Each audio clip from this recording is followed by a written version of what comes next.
Hello friends, मैं P के पाठक KVVFJ से आपका स्वागत करता हूं। और आज हम क्लास 12th अकाउंट्स में नॉट फॉर प्रॉफिट ऑर्गेनाइजेशन के अंतर्गत cost of goods consumed lesson का अध्ययन करेंगे। Okay, cost of goods consumed. So let's start. Cost of goods consumed, what it means. जो गुड्स, जो माल जो हमने यूज़ किया हुआ है, उपयोग किया हुआ है, वो कितनी कीमत का, किस कास्ट का यूज़ किया हुआ है, कितना यूज़ हुआ, ये हमें कई बार क्वेश्चन में कैलकुलेट करना होता है। Okay. Organisation consumes consumable items such as stationery, medicine, sports material, etc. So the amount of such items will be calculated. Separate stock account is prepared to calculate the consumption during the year. Okay, इसके लिए एक अलग account बनता है। Calculated amount is debited to income and expenditure account. क्योंकि ये सारा हम कंज्यूम करते हैं, यूज करते हैं, so this is the reason that it is debited to income and expenditure account.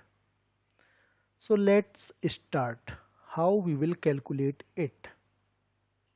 First, the amount of item consumed during the year is calculated as follows. अभी इसको समझने के लिए हम एक प्रैक्टिकल एग्जांपल लेते हैं। मान लीजिए आप में से ही कोई एक स्टूडेंट, उसका रिजल्ट आता है और वो अपने पेरेंट्स के साथ स्कूल की ओर आता है। तो पेरेंट्स को बताया गया है, बच्चे को बताया गया है कि अच्छे नंबरों से पास हुआ है। ओके, तो उन्होंने कहा कि चलिए कुछ स्वीट्स या टॉफी ले चलते हैं। So that will be known as opening stock. हमें लास्ट में ये निकालना है कि कितना टॉफी या कितना स्वीट्स कंज्यूम हुआ है। Okay, be remember. अभी पेरेंट्स और बच्चा दोनों मिठाई लेकर या स्वीट्स लेकर स्कूल की ओर चले, दैट इज ओपनिंग स्टॉक, आपके पास था। अभी क्लास में पहुंचे तो देखा कि क्लास में टॉप है student. Okay, so from the canteen they have purchased some more sweets. क्यों? क्योंकि खुशी बढ़ गई और उनको सभी को टॉफी देना था, 11th के बच्चों, 11th के फ्रेंड्स को, 12th के फ्रेंड्स को, टीचर्स को। Okay, so the amount paid during the year means purchase. If you have purchased some more items from the canteen, that will be added. Stock में जुड़ गया कि नहीं? ओके, जितना आपने कंज्यूम करोगे उसमें ऐड हो गया। Okay, at last creditors at the end of the year. अभी मान लीजिए मिठाई और स्वीट्स आपने ज़्यादा खरीदे, आपके पेरेंट्स के पास मोबाइल भी था, वॉलेट भी था, ATM था, लेकिन जो शॉप थी स्कूल में छोटी सी कैंटीन, उसके पास ये सारी सुविधाएं नहीं थी। तो उन्होंने कहा ठीक है भाई, हम ये नेक्स्ट डे या नेक्स्ट कमिंग टाइम में ये आपको पेमेंट कर देंगे। सो that will B creditor at the end of the year, उतने का उधार, ये भी ऐड होगा। सोच के देखिए, आप जितना गुड्स कंज्यूम कर रहे हैं आप, उसमें ऐड होगा। Add advance paid in previous year. यदि आपने पहले से कुछ प्रीवियस ईयर में या प्रीवियस डे में पेड करके रखा हुआ है उसको पहले से, so that will be also added back. So all these item will be added, ये सारे जोड़ दिए जाएंगे। जनरली ये आइटम कम आता है एडवांस पेड। ओके, ये सारे आइटम आपको जोड़ने हैं। अभी माइनस क्या क्या करना है ये देखते हैं। अभी सभी को स्वीट्स देने के बाद कुछ स्वीट्स बच गई जो आप घर ले जा रहे हैं, so that is closing stock. School में तो नहीं बटी ना, so that is closing stock. हमें क्या कैलकुलेट करना है? Item consumed in the school. So closing stock minus होगा, स्वाभाविक इतना तो बच गया। Creditors in the beginning of the year, यदि मान लीजिए पहले से ही आपका उधार है जो कैंटीन वाले को देना है, जो इस पास होने की खुशी की पार्टी का नहीं है, सो दैट विल बी माइनस, वो तो घटाया जाएगा।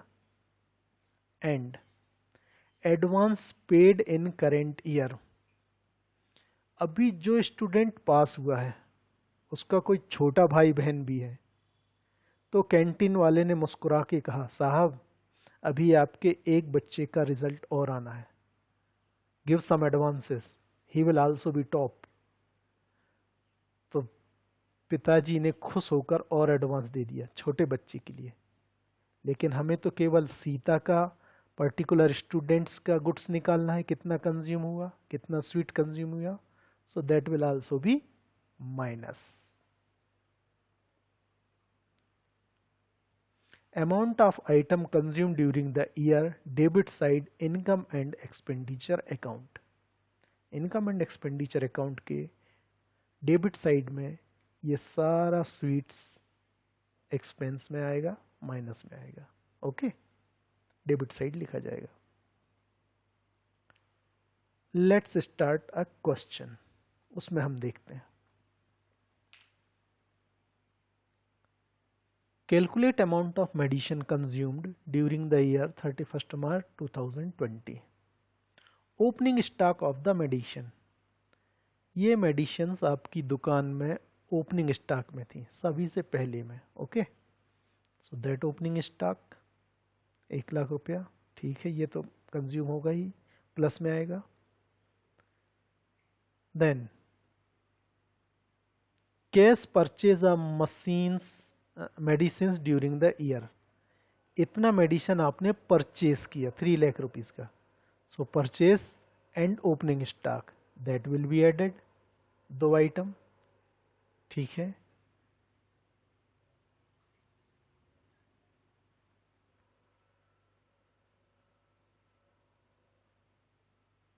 देन ओपनिंग स्टॉक हो गया। Opening creditors, opening creditors means ये लास्ट ईयर के हैं आपके, ठीक है ना। ओपनिंग क्रेडिटर्स हैं 90,000, तो 90,000 आपके माइनस होंगे। क्यों? क्योंकि ये इस ईयर से संबंधित नहीं है, ईयर के फर्स्ट डेट को ही ये क्रेडिटर्स लिखे हुए थे, मीन्स इस ईयर से संबंधित नहीं है, तो माइनस होंगे। Closing stock of medicine, that is the amount not consumed, बच गया है। अभी लास्ट एग्जाम्पल में हमने देखा था ना, जो स्वीट्स बच गई हैं, so that if it is not used that will be minus, less. Okay, closing creditors for medicines, closing creditors means इतना अमाउंट पे करने को बाकी है, the amount which is not paid by you, that will also be added creditors of the year.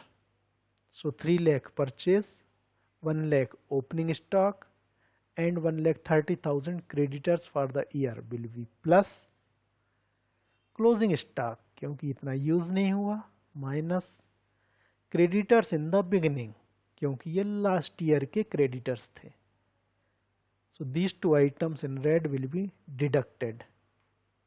The balance 2,90,000 medicines consumed during the year are used to be shown as expenditure।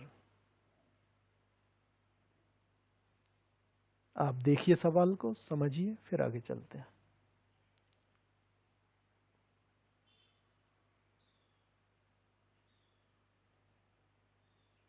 Next example,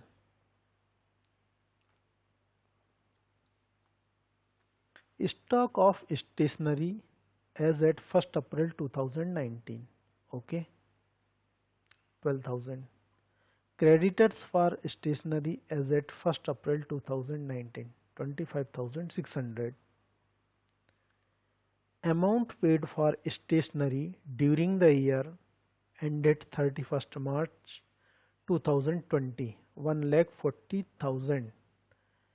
amount paid स्वाभाविक ही की purchase है 2020 means current year, ये 2020 current year, ये current year, ये दो item आपके last year के हैं, याद रखिए। Stock of stationery as at 31st March 2020 23,200, ये आपका क्लोजिंग स्टॉक हो गया। 23,200 माइनस होगा हमेशा क्लोजिंग स्टॉक, ये देखिए।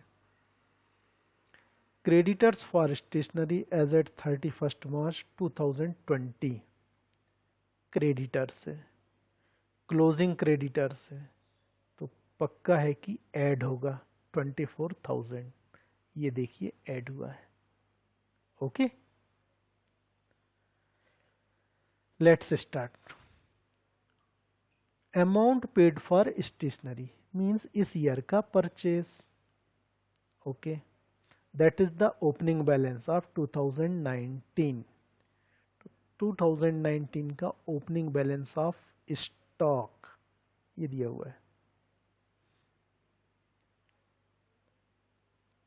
ओके, 12,000 ओपनिंग स्टॉक ये लिखा हुआ है, स्टॉक 12,000, स्टॉक प्लस होगा, प्लस परचेस प्लस होगा, plus creditors of the year ये लिखा हुआ है 2020 का क्रेडिटर्स 24,000, तीनों ऐड होंगे।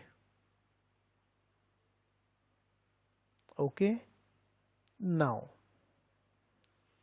क्लोजिंग स्टॉक, क्योंकि ये स्वीट्स या इतनी दवाइयाँ या इतना आइटम यूज ही नहीं हुआ, that will be deducted 23,200 not used, minus होगा। And creditors of the beginning 25,600, ये क्यों माइनस हुआ है? क्योंकि ये वो क्रेडिटर्स हैं जो ओपनिंग बैलेंस में दिए थे। ओपनिंग बैलेंस में दिए थे मीन्स लास्ट ईयर से रिलेटेड हैं, लास्ट ईयर के क्रेडिटर्स हैं। किस ईयर के हैं? 2019 के। अभी हम कैलकुलेशन कर रहे हैं 2020 का, तो लास्ट ईयर के creditors will be deducted minus these two items will be deducted. Amount is 1,27,200 will be written into the expenditure, okay, income and expenditure account debit side as an expense.